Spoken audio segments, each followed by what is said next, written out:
With less than 2 weeks left in the fight for the lightweight title, Charles Oliveira has left for Abu Dhabi to finally put an end to Islam Makhachev's 10-fight win streak. And while Islam is still the slight favorite to win this bout, Adriano Martins has sided with the Brazilian to take home the title. Keep watching this video as we give you the latest updates on the UFC 280 main event. First up, no way he's missing out on lost gold. Charles Oliveira is still the undisputed king of the division. There's no doubt about it. He didn't lose his belt, actually had it stripped after missing weight before his highly anticipated fight against Justin Gaethje. And since he won it, a lot of people still consider him the lightweight champ even today. But the interesting thing here is that just a few days back, there was a lot of fake news going around about Charles, who might be a no-show at UFC 280. Khabib and Islam had also been pushing the same narrative that Oliveira is too scared, and that's why he'll pull out of the title fight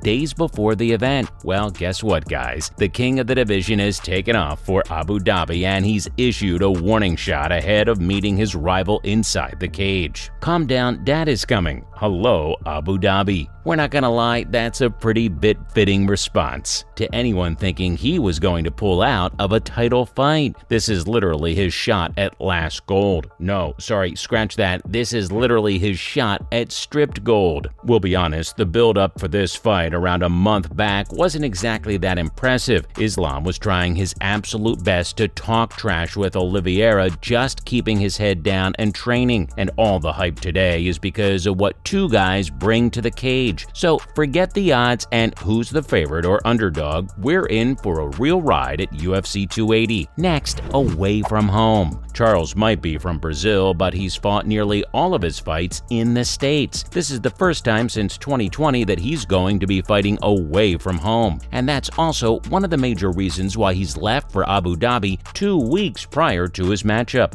Bronx wants to get accustomed to the weather. It's usually really hot in Abu Dhabi, and as a fighter, that really gets to you. It messes with your endurance, strength, and overall stamina. So we're kind of glad Oliveira has taken off already, because if we're talking about Islam, he's been there for God knows how long. And it's probably because of the same reasons. Both these gentlemen need their bodies to get used to the temperature so they don't mess up. We don't need to tell you this, but there's a lot on the line for these guys. Charles needs to win this to regain his champion status and ultimately go down as one of the greatest lightweights in MMA history. Oh, and let's not forget that doing so will also put him in the driving seat ahead of retired MMA legend Khabib Nurmagomedov. On the other hand, Islam might be on a 10-fight win streak, but there's a lot of debate that his rise hasn't exactly been the toughest. He's ran through 2 or 3 big names, but apart from that, it's mainly been against fighters who are still finding their way in the division. Moving on, bring the grappling. If you've been watching MMA for a while now, like us, you're probably a bit confused how Islam is the favorite going into this fight. Even if we were to compare their resumes, Charles is on top by miles. After UFC 280, he'll hold another record of fighting the top 5 fighters of the division in less than 2 years. And Islam is a great fighter. We're not denying that one bit, but it's his previous opponents that sort of put him in the Brazilian shadows. But anyway, it's still going to be an interesting fight to watch, with both men super confident about their skill set. Oliveira has dared Islam to bring his grappling game and see if he has what it takes to get rid of the former champion. He also said that he's had enough up his sleeve to outclass Makhachev and take back his title without any trouble whatsoever. We don't want to pick sides, but it's really hard not to. When we look at the impact both men have had on the division, no one even comes close to Charles. He's even been more impressive than Khabib, to be honest. Sure, the Russian Eagle has an unbeaten record that will probably never be achieved again, but he's defended his title like what, 3 times maybe? So Islam can bring whatever he likes to the cage, but the Brazilian is confident he has what it takes to finally put an end to his rise at the UFC. Let's talk about the one and only Adriano Martins. Just 5 months after making his debut, Islam Makhachev had to go up against a dominant Adriano Martins at UFC 1 192. The fight started off like any other, both men gauging each other, trying to find a good opening to get things started. But right before the 3-minute mark, Martins ended the hype, knocking Islam out with a devastating blow to send him to the shadow realm. Fast forward to UFC 280, and Adriano is still the only fighter to have knocked out Islam Makhachev. And you'd expect him to side with the Russian because not only has he fought him, but he's also seen him evolve as a fighter. But to our surprise, Adriano has sided with Charles, citing the same exact reason we did: his impressive resume and the differences in their journey. Do Bronx's run through the top guns in the division: Dustin Poirier, Justin Gaethje, Michael Chandler, you name it. And Islam? Well, we don't mean any disrespect, but let's just say it doesn't even come close to what Oliveira has done. Up next, he's still a lot of trouble though. Adriano might not have sided with Islam, but he still realizes his greatness as a fighter. In fact, he thinks he's a really tough guy, capable of doing a lot of damage. But the main problem starts when you compare him to who he's going up against. It only makes sense to do that, right? Like, yeah, we totally agree that Makhachev is one of the best lightweights in the division right now, but he's fighting Charles Oliveira, the #1 guy on the block, not Bobby Green, Dan Hooker, or Arman Tarsakayan. Charles Oliveira. I see Makhachev evolving as an athlete and a man, physically speaking, and I think he's trouble for a lot of people. That's what Adriano had to say about him, but check out what he said next. But I see Charles as the favorite because he's on a roll as a champion. He fought a lot of tough people recently and completely ran through them. Exactly what we've been trying to say. Martins also said that comparing Islam to Khabib is also a bit disrespectful to Khabib's legacy, and while we get what he's trying to say here, we don't necessarily agree with him. We have nothing against the Eagle. He's an exceptional fighter and no doubt one of the greatest mixed martial artists to ever grace the game. But take that one loss away from Islam and he's on a somewhat similar trajectory. And the only reason we say that is because it's only after winning against Charles he'll be really tested. He'll have to fight the top guys, not fighters like Hooker or Arman. Last but not least, a cautious fighter. Islam might be on the rise, but he's still a very cautious fighter. And at UFC 280, expect to see him much more composed and hesitant compared to his other appearances inside the cage. And it's not because he'll be scared or something, it's actually because he has too much to lose. See, Charles is a proven fighter. He doesn't need to prove anything to anyone. Everyone recognizes him for what he has done inside the Octagon. But Islam, he still needs to put away some big names for people to finally accept him as a force of nature in the division. But that's just the pressure of being recognized. Imagine the pressure of fighting for the UFC title. Charles has done it over and over again. He's defended his belt against absolute monsters, but this is Islam's first rodeo. He'll be under a lot more pressure and he'll definitely be the one with more knots in his stomach. Anyway, we're just glad it's finally happening. This is the first fight in ages that fans are genuinely interested in watching regardless of the hype. And since the stakes are so high, both Islam and Charles will give everything they have to not only take home the belt, but also the bragging rights. Well, that's it from our side, folks. So, what do you think? Can Charles end Islam's 10-fight win streak? Or is the Russian set to be the new UFC lightweight champion? Let us know in the comments below. Remember, don't forget to hit that like button and subscribe to our channel for more entertaining videos in the future. Thanks for watching, guys. We'll see you in the next one.